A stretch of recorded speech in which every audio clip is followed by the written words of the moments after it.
Hi, my name is Morgan, and I'm going to talk about how cultures have different interpersonal communications.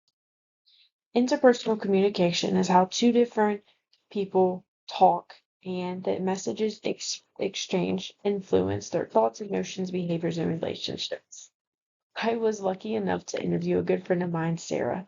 Sarah came here from Sweden on a soccer scholarship where she studies. And when she first moved here, she realized that there was a lot of hiccups along the way to make the best of her experience. A few of the things we were able to connect her experiences to were how difficult it was to have relationships because everyone perceived her culture different. She realized that Louisiana, especially, are very open and loud, while Sarah was very reserved, which is her self-disclosure. She also found that we do not listen as well. Listening is a big thing in Sweden because it shows respect, eye contact, such as nonverbal communication. That is something that we lack here because, especially in a country that's ran by technology now, we're always on our phones in conversations. One of the things we talked about was big comparison is that Sweden believes in not working a lot. And this is called let go. This means not too much or not too little. In Sweden, they believe if you work too much, it's not a good thing, such as if you work not enough. This could go with how much you eat, how much you talk in a conversation, or how much personality you even show. Personality took a big toll on Sarah here because, especially in South Louisiana, we have a lot of personality and it is very known. Another thing Sarah and I were able to talk about was one of the culture parameters. One of the first things that we found that there was a difference was power distance.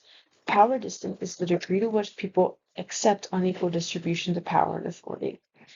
Sweden has a low power distance. This is because no matter where you are in your occupational career, educational career, you do not look down on people. This is another unspoken law called the Janglanton Law, where you don't look down on people. You treat everyone as equal to prevent any envy, disassociation, or rudeness.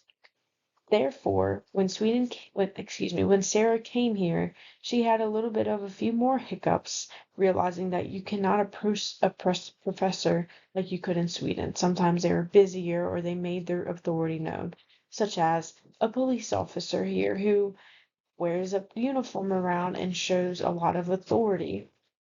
And sometimes they can be really scary to talk to. While Sarah felt that here, it was so easy, while Sarah felt in Sweden, it was so easy for her to be able to talk to anybody regardless of authority because her boss would be in the same room with her. There was no separate or no boss or I'm in charge and you're not, which was something that she truly appreciated.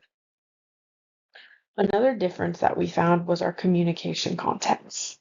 Sarah prefers clear and honest communication.